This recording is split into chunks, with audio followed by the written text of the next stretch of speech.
इस वीडियो में class 10 maths chapter 3 exercise 3.3 question 1 को देखेंगे। तो आइए देखते हैं क्वेश्चन क्या कहता है। कहता है निम्न रैखिक समीकरण युग्म को प्रतिस्थापन विधि से हल करें। हमें प्रतिस्थापन विधि से हल करना है, जिसमें हमारा सबसे पहला क्वेश्चन है x जोड़ y बराबर 14। हम इसे समीकरण 1 मान लेते हैं और दूसरा है x माइनस वाई बराबर 4, इसे हम समीकरण 2 मान लेते हैं। तो सबसे पहले समीकरण 1 से x जोड़ y बराबर 14, ये समीकरण 1। हम यहाँ x जोड़ y बराबर 14, तो अब जो हमारा काम होगा या तो x वाले पद को या फिर y वाले पद को, यहाँ दो पद है, ये x और ये y, तो हम या तो x वाले पद को LHS में रखेंगे तो y को हम RHS में भेज देंगे। हमने x को रख दिया LHS में और y को RHS में भेज दिया, और इसे हम मान लेंगे समीकरण 3। अब x का मान समीकरण 2 में रखने पर हम समीकरण 1 को हल किए और x का मान निकाले और इसे हम समीकरण 3 मान लिए। अब हमें जो ये x का मान मिल गया, इस x के मान को हम समीकरण 2 में रखेंगे। तो हमारा जो समीकरण 2 है वो है x माइनस वाई बराबर 4। अब x के जगह हम लिखेंगे 14 माइनस वाई बराबर 4। ये x है, x का जो मान है वो 14 माइनस वाई है, तो हम x के जगह 14 माइनस वाई लिख दिए। अब ये 14 माइनस वाई और माइनस वाई, माइनस 2y बराबर में 4 हो जाएगा। अब माइनस 2y बराबर 4, अब ये प्लस में है, जब इसको RHS में लेके जाएंगे तो माइनस में 14 हो जाएगा। तो अब ये माइनस 2y बराबर माइनस 10, माइनस से माइनस कट गया तो y बराबर 10/2 अर्थात 5। हमें y का मान मिल गया 5। अब जब हमें y का मान 5 मिल गया है तो अब हमें x का मान चाहिए। तब y का मान समीकरण 3 में रखने पर हम इस y के मान को समीकरण 3 में रखेंगे। तो जो समीकरण 3 है वो x बराबर 14 माइनस वाई, तो 14 माइनस y का मान 5 है तो यहाँ हम 5 रखेंगे और 14 से 5 घटाएंगे तो 9, अतः x बराबर 9 और y बराबर 5। ये हमारा आंसर हो गया। अब इसी प्रकार आप देखेंगे क्वेश्चन नंबर 2, यहाँ दे रहा है s माइनस टी बराबर 3, हम इसे समीकरण 1 मान लेंगे, और s/3 plus t/2 equal to 6, इसे हम समीकरण 2 मानेंगे। तो यहाँ सबसे पहले हम क्या करते हैं, समीकरण 2 को थोड़ा हल कर देते हैं, या हम समीकरण 2 को नहीं भी हल करेंगे तो भी डायरेक्ट हम बना सकते हैं इसको इस प्रकार, समीकरण 1 से s माइनस टी बराबर 3। तो अब ये s बराबर हो जाएगा 3 प्लस t। अब ये माइनस में है, जब इसको हम RHS में लेके जाएंगे तो ये प्लस में हो जाएगा, और इसे हम मान लेते हैं समीकरण 3। अब ये s का जो मान मिल गया हमें, इस s के मान को हम समीकरण 2 में रखेंगे। तो लिखते हैं s का मान समीकरण 2 में रखने पर, s का मान समीकरण 2 में रखने पर, तो समीकरण 2 है s/3 जो t/2 बराबर 6। अब s के जगह हम 3 जोड़ t/3 जो t/2 बराबर 6 लिखेंगे। अब 3 2 का लघुत्तम 6 हो जाएगा, 3 से 6 में भाग देंगे तो 2 मिलेगा, और 2 से हम गुना कर दें, 2 गुना 3 जोड़ t जोड़ 2 से भाग देंगे 6 में तो 3 मिलेगा, और 3 से t में गुना करेंगे 3t बराबर में 6 है तो 6 लिखेंगे। अब यहाँ ये 2 तिहाई 6, जोड़ का चिन्ह है तो जोड़ का चिन्ह देंगे, 2 से t में तो 2t हो जाएगा, फिर जोड़ का चिन्ह, और ये 3t बराबर इस 6 से हम इस पे क्रॉस गुना कर देंगे तो ये हो जाएगा। अब 6 जोड़ 2 और 3 5t बराबर 6 36 हो गया। अब ये 5t बराबर 36, अभी 6 इधर प्लस में है, जब इसको हम RHS में लेकर जाएंगे तो ये माइनस में 6 हो जाएगा। तो 5t बराबर 30, इसीलिए t बराबर 30/5 5 6 30, ये 6 मरते कट गया, तो हमें t का जो मान मिल गया वो 6 मिल गया। अब हमें s का मान चाहिए, तो इस t के मान को हम समीकरण 3 में रख देंगे। तो लिखते हैं t का मान समीकरण 3 में रखने पर, समीकरण 3 में रखने पर, तो समीकरण 3 है s बराबर 3 जो t, तो 3 जो t का मान 6, तो 6 रख देंगे, अर्थात 3 और 6 9 हो गया। अतः s बराबर 9 और t बराबर 6, ये हमारा आंसर हो गया। अब हम देखेंगे 1 का 3। तो क्वेश्चन है 3x माइनस वाई बराबर 3, 9x माइनस 3y बराबर 9। हमें इसे भी प्रतिस्थापन से विधि से हल करना है। तो यहाँ ये समीकरण 1 हो गया और ये समीकरण 2 हो गया। तो लिखेंगे समीकरण 1 से, समीकरण 1 से 3x माइनस वाई बराबर 3, तो 3x बराबर 3, अभी माइनस में जब इसको LHS में RHS लेके जाएंगे तो प्लस में हो जाएगा। तो x बराबर 3 जोड़ y बटा 3, और इसे हम समीकरण 3 मान लेंगे। अब x का मान समीकरण 2 में रखने पर, समीकरण 2 में रखने पर, तो समीकरण 2 है 9x माइनस 3y बराबर 9। तो अब हम यहाँ x के जगह 3y बटा 3 माइनस 3y बराबर 9। अब ये 3 तिहाई 9 कट जाएगा 3 मरते, अब 3 से गुना कर देंगे, तो 3 तिहाई 9 जोड़ 3 से y में, तो 3y माइनस 3y बराबर 9 हो गया। अब ये प्लस और ये माइनस कट गया, अर्थात 9 बराबर 9 हो गया। यहाँ x और y दोनों विलुप्त हो गया। अतः ये जो समीकरण है, इस समीकरण का जो हल होगा वह अपरिमित रूप से अनेक हल होगा, अनेक हल होगा।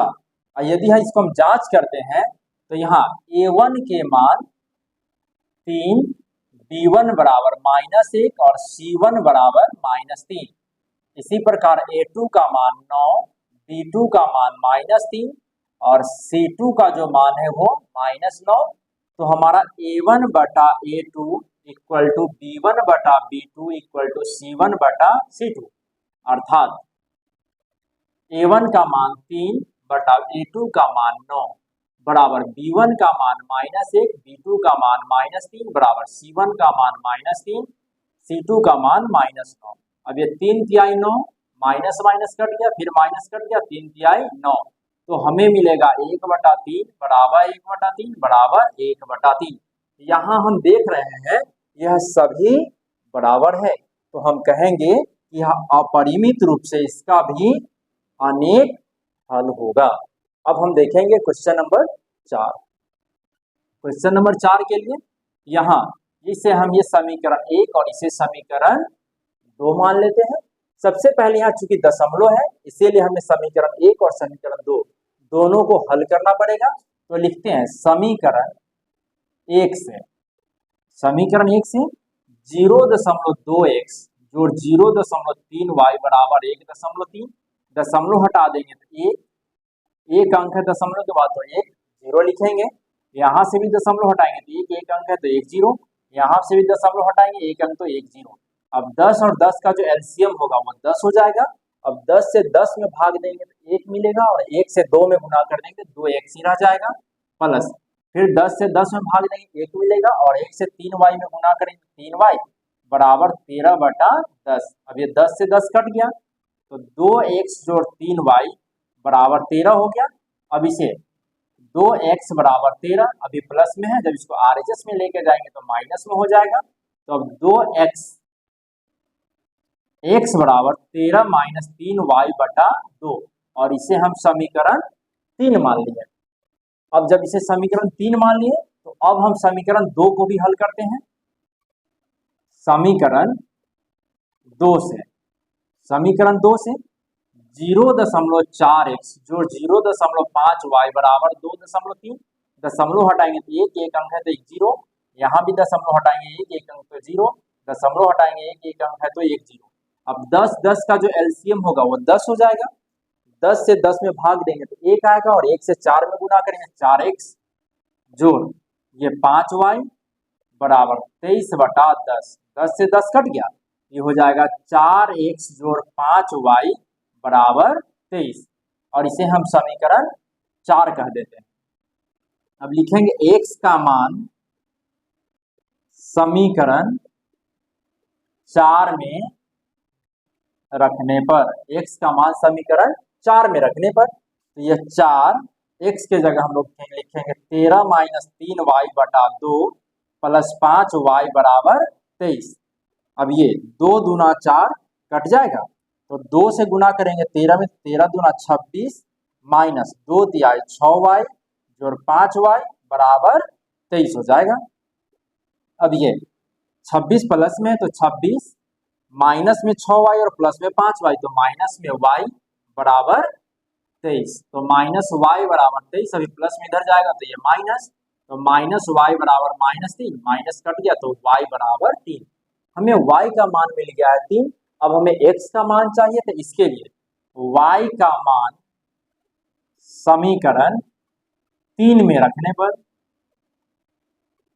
समीकरण 3 में रखने पर x बराबर 13 माइनस 3y बटा 2, तो 13 माइनस 3 गुना y का मान 3 बटा 2, 13 माइनस 3 तिहाई 9 बटा 2, 13 से 9 घटा लेंगे तो 4 बटा 2 और 2 से 4 में भाग देंगे 2, अर्थात x का मान मिल गया 2। अतः x बराबर 2 और y बराबर 3, ये हमारा आंसर हो गया। अब हम देखेंगे क्वेश्चन नंबर 1 का 5। क्वेश्चन है √2x जो √3y बराबर 0 और √3x माइनस √8y बराबर 0, हम इसे समीकरण 1 और इसे समीकरण 2 मान लेते हैं।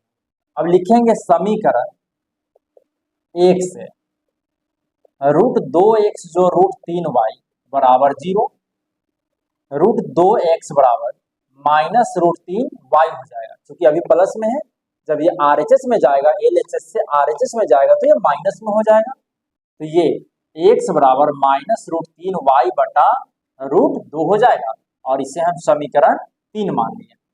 अब x का मान समीकरण 2 में रखने पर, 2 में रखने पर, तो समीकरण 2 है √3x माइनस √8y बराबर 0, तो √3 गुना x के जगह माइनस √3y बटा √2 माइनस √8y बराबर 0। अब √3 से √3 में गुना करेंगे तो 3, माइनस है तो माइनस, y है तो y लिखेंगे, बटा में √2 माइनस √8y बराबर 0। अब यहाँ इसके बटा में हम 1 मान लेते हैं और √2 और 1 का एलसीएम करेंगे, तो √2 और 1 का जो एलसीएम होगा वो √2 हो जाएगा। √2 से √2 में भाग देंगे तो 1 आएगा और 1 से गुना कर देंगे तो माइनस में 3y, माइनस तो माइनस, फिर जब 1 से भाग देंगे √2 में तो √2 ही रह जाएगा और √2 से √8 में गुना करेंगे तो √16, यहाँ हम रॉफ कर लेते हैं, √8 गुना √2 ये √16 हो जाएगा और √16 का जो वर्गमूल होगा वो 4, यहाँ हम 4y लिखेंगे बराबर 0। अब यहाँ -3 और -4, माइनस में 7y बराबर क्रॉस गुना करते हैं, जब √2 से 0 में गुना कर देंगे तो 0 हो जाएगा, अर्थात तो y बराबर 0/7 माइनस है, और हम जानते हैं 0 में किसी भी संख्या से भाग देते हैं तो वो 0 होता है, तो हमें y का मान मिल गया 0।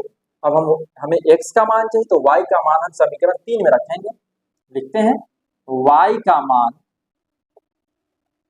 समीकरण 3 में रखने पर x बराबर माइनस √3y बटा √2, तो माइनस √3 गुना 0 बटा √2, 0 से जब गुना करेंगे तो 0 बटा √2 और 0 में जब हम √2 से भाग देंगे तो 0, अतः x बराबर 0 और y बराबर भी 0, ये हमारा आंसर हो गया। अब हम देखेंगे क्वेश्चन नंबर 1 का 6, ये समीकरण 1 और इसे हम मानेंगे समीकरण 2। अब हम यहाँ समीकरण 1 से 3x/2 माइनस 5y/3 बराबर -2। हम यहाँ 2 और 3 का जब एलसीएम करेंगे तो ये 6 हो जाएगा। 2 3 का एलसीएम 6 हो जाएगा और जब 2 से 6 में भाग देंगे तो 3 आएगा। तो 3 तिहाई 9x माइनस 3 से 6 में भाग देंगे 2 आएगा। तो 2 पंचे 10y बराबर -2 हो जाएगा। तो ये 9x माइनस 10y बराबर 6 दूना माइनस में 12 हो जाएगा, क्योंकि यहाँ माइनस है, और 6 दूना 12। तो ये 9x बराबर -12, अभी माइनस में है, जब ये RHS में जाएगा तो प्लस में 10y हो जाएगा। तो x बराबर -12 जो 10y बटा में 9, और इसे हम समीकरण 3 मान लेते हैं। अब समीकरण 2 से x बटा 3 जोड़ y बटा 2 बराबर 13/6, या हम समीकरण